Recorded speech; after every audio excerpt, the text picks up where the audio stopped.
In this lesson, we'll access and parse an XML file using JavaScript. In order for us to be able to access an XML file and parse its content, we need to place our XML file and our HTML file in our WAMP or MAMP web root folder. Create a folder in your web root directory, so the www directory, and give the folder any name. To keep it relevant, we've called it XML. Next, you'll need to transfer the file called movies.xml, which can be found in the downloads folder corresponding to this lesson. Transfer it into your newly created XML folder.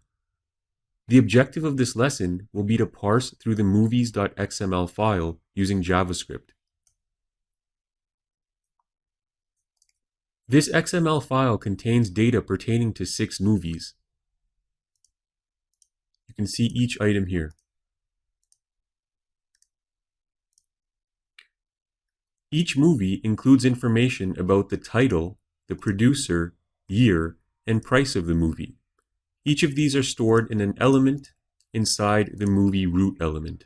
So this file is almost identical to one we created earlier. We've just added a couple of additional movies for the purpose of this lesson.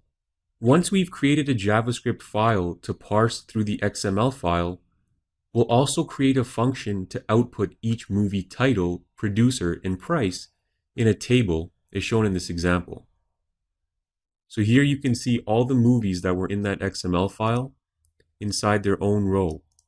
So we have the title, the producer, and the cost. And there's 6 in total. So this is the type of output we'll create using JavaScript by parsing our XML file.